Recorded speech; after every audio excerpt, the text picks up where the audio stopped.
एजाज अहमद साहब, शुरुआत आपसे करते हैं। क्या अपडेट है शहर इक़्तिदार के अंदर और किस तरह मामलात को आगे बढ़ते देख रहे हैं आप? देखें, जो पीटीआई की सियासत का मैं बहुत अच्छे से ये कह रहा था कि एक मंतकी अंजाम की जानिब बढ़ेगी, वो उस जानिब बढ़ना शुरू हो गई है। पीटीआई के अंदरूनी इख्तलाफात जो हैं वो बहुत शदीद हो गए हैं। गुज़िश्ता 24 घंटों की जो डेवलपमेंट्स है वो बड़ी मज़ेदार हैं। आपको याद है उमर अयूब पर एक हमला हुआ था 2-3 रोज पहले, जब बुशा बीबी केस का फैसला सुनाया गया, जिसमें ये फैसला सुनाया गया जज ने कि सजा मुअत्तल नहीं की जा सकती। अफजल मजोका साहब ने ये फैसला सुनाया। वहाँ उसी अदालत के आते में पीटीआई कारकुनों ने उमर अयूब पर हमले की कोशिश की। पुलिस को बमुश्किल उमर अयूब को बचाकर ले गई, जिसके बाद उमर अयूब ने इस्तीफा दिया अपने ओहदे से। इमरान खान को बताया गया है, इमरान खान को ये बताया गया है कि तकरीबन 4 से 5 ग्रुप हैं। एक ग्रुप 21 अरकान का है, एक ग्रुप 27 अरकान का है। कुछ अरकान जो है वो राब्ते में है हुकूमत से, वो इस्तीफा देना चाहते हैं। कुछ अरकान जो है वो जिसको शीन ग्रुप भी कहा जाता है, एक वो है जिसमें शंदाना गुलजार हैं, शहरयार अफरीदी हैं, शेर अफजल मरवत भी उसी ग्रुप का हिस्सा दिखते हैं। फिर और भी लोग हैं।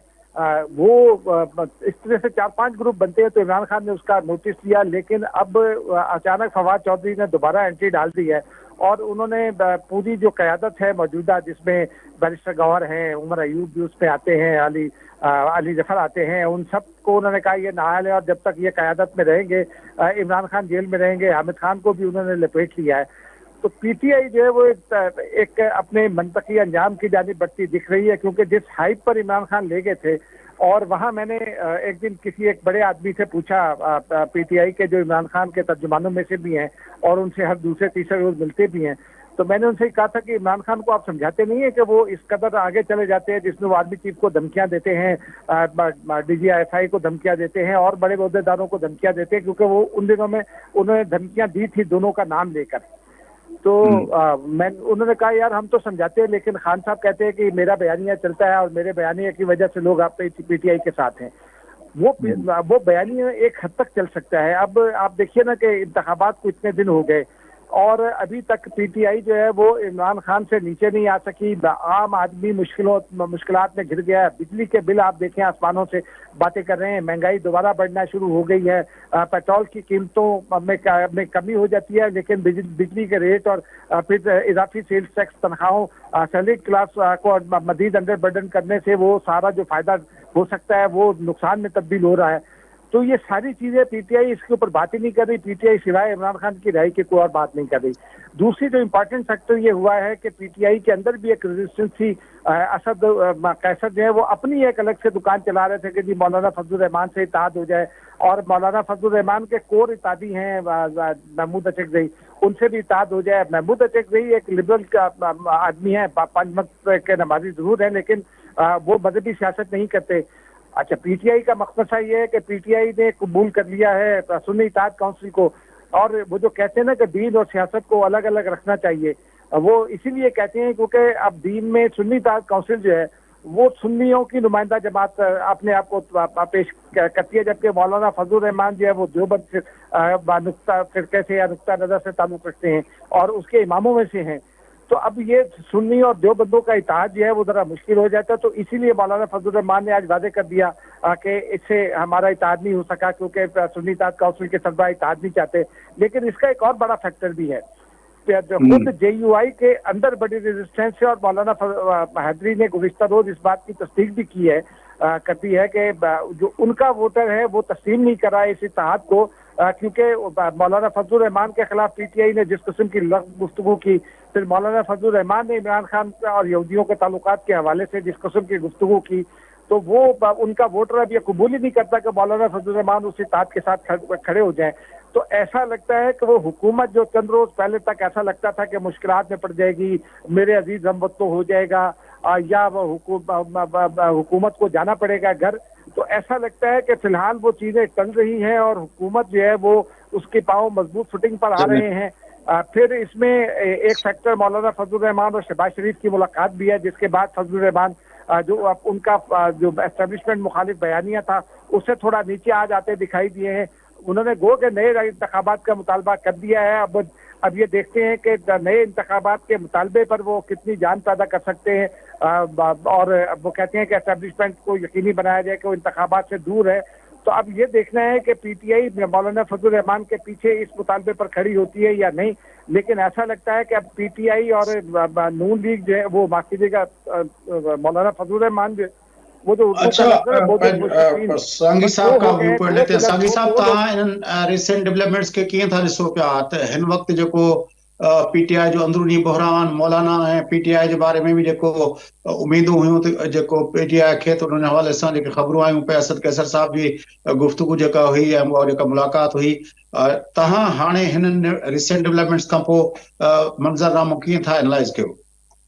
जां छो त इहा ॻाल्हि हुकूमत खे त इलाही सूट कंदी त हिन जे अंदरि को ग्रुपिंग थिए ऐं उन ग्रुपिंग जो हिकिड़ो मुख़्तलिफ़ जेके इंडिकेशन ॾेच अरसे खां आया पए। उन हिकिड़ो ॿियो ॾाढो अहम पहलू आहे त जॾहिं पार्टी जो सरबराह जेल जे अंदरि हुजे त पोइ ओॾी महिल ग्रुपिंग जेका आहे सा उहा बट नेचुरल आहे। ऐं उन में वरी इहो थींदो आहे त हर को इहो चाहींदो आहे जंहिं जेको ग्रुप वेंदो उन सां लीडर सां मिलणु, हुन चवंदो हा बाबा ठीकु आहे, तव्हां गॾु आहियां, तव्हां लॻा रहो। त इहो हिकिड़ो थींदो आहे। ऐं नतीजे में इहा ॻाल्हि थींदी आहे त हर को ग्रुप पंहिंजे तौर ते हिकिड़ो अलॻि एंटिटी तौर ते कंदो आहे। ॿी जेका सूरत हाल आहे उहा आहे त जेको इलेक्शन अॻु में जॾहिं पीटीआई हताब हेठि आई त वकील वॾे पैमाने ते आया, त वकीलनि जो हिकिड़ो पंहिंजी अलॻि हिकिड़ो ग्रुप ऐं जेके खटे पाया केसनि में सॼो थियो। त इहो तासुर आहे त भई जहिड़ो कर जेको पीटीआई खे इन सॼे बहरान मां ॿाहिरि कढी आया या हिकिड़े तरीक़े सां उनखे जो खटायो ऐं जेको कोर्ट में मोह ॾिनो उहो त वकील आहे, तंहिंजे करे वकील उहो सॼो ग्रुप उहो अहम आहे। ॿिए पासे जेका सूरत हाल इहा थी त जेको वर्कर राइट जो आहे, जेको सम्झे थो त न असांजो पॉलिटिकल प्रेशर आहे जंहिंजे करे इहो थियो, इन सॼी सिचुएशन वरी हिकिड़ी टी शइ डेवलप थी त उहे बि पीटीआई जा माण्हू जेके पीटीआई छॾे विया हुआ, को उन इस्तेकाम पार्टी जो को कीअं हो, त हुननि ॾिठो त भई ही त पीटीआई त बीह रही आहे ऐं ॿिए पासे हू जेके आहिनि मेजर पॉलिटिकल पार्टीज़ जेके आहिनि उन्हनि वटि बि का उहा न थी सघी आहे शइ। तंहिंजे करे इहो बि थियो त उन्हनि जो सॼो जेको आहे सो वरी ॿाहिरि इनखे रिकंसीडर कनि पिया, पंहिंजूं जेके बि उते लापीस उन जे ज़रिए उहो कनि पिया। त हीउ बि हिकिड़ो वॾो फैक्टर आहे। तो मुझे ख्याल में यो अन्या अच्छा एक ॿियो पहलू है एजाज अहमद साहब, आप इसको किस तरह देखते हैं कि ये जो भी हम इस वक्त देख रहे हैं अपना पीटीआई का जो भी ग्रुपों की बात हो रही है, ग्रुप्स की बात हो रही है, या जो अपना जो एक्टिविज्म है, उमर अयूब साहब जो है वो केपीके से, असद कैसर साहब केपीके से, अपना आपके जो है अपना गौहर अयूब गौहर बैरिस्टर गौहर साहब जो है वो वहां से, उसके बाद शेर अफगन जो अपना शेर अफजल जो साहब जो है वो वहां से। तो हमें पीटीआई पंजाब की इस सारे उसमें कोई ऐसा एक्टिव, कोई मुतहरिक, कोई ऐसा कोई रोल नहीं नजर आ रहा कि पंजाब की जो पीटीआई है वो कोई एक्टिव रोल अदा करती हो। ये सारे जो हम सुन रहे हैं, शानदाना गुलजार साहिबा से लेकर ये सारे जो लोग हैं, जरताज गुल साहिबा से लेकर ये सारा केपीके जो है वो इस वक्त पीटीआई है। तो असल जो चैलेंज है नून लीग को आना है या अपना हुकूमत को आना है, वो तो आना है अपना पंजाब के अंदर। तो पंजाब के अंदर तो हमें पीटीआई के अंदर कोई इतनी बड़ा कोई ऐसा असेंबली के फ्लोर पर तो हमें एक्टिविज्म नजर आता है, वहां पे तो उनका मौकफ है। लेकिन ये जो गिरोहबंदी है या रोज की प्रेस कॉन्फ्रेंसेस हैं या जो अपना बानी से मुलाकातें हैं, उसमें हम पंजाब पीटीआई को नहीं देख रहे। देखिए, खैबर पख्तूनख्वा के लोगों के बारे में ये तो उर्फ़े आम में ये कहा जाता है ना कि वो ज़रा सख्त मिजाज होते हैं, अपनी बात पर अड़ जाते हैं और ज़्यादा सख्ती से बात करते हैं, फिर उनको बहादुर दलेर भी समझा जाता है। इसी तनाजुर में चेयरमैन पीटीआई जो है वो उन्होंने जो खैबर पख्तूनख्वा से लोग थे उनको शुरू में प्रमोट किया। उससे पहले आप देखते हैं कि जब इमरान खान जेल में नहीं थे तो पीटीआई में पंजाब के लोग जरा एक्टिव दिखाई देते थे, लेकिन जो ही बाजी पीटीआई जेल गए उसके बाद पीटीआई पर खैबर पख्तूनख्वा का कब्जा दिखाई देता है। अली अमीन गंडापुर बड़े फ्रंट पर खेलते हैं, बैरिस्टर गौहर हैं, इवन के शुएब शाहीन वगैरह का ताल्लुक भी उसी सिलसिले से है। फिर उमर अयूब का खैबर पख्तूनख्वा से, जैसे अभी आपने नाम लिए, तो ये अच्छा ये लाजमी था क्योंकि वहाँ कबायली कल्चर भी है और कबाइल एक दूसरे की जो है वो हेजेमनी कबूल नहीं करते। ये एक एटीट्यूड है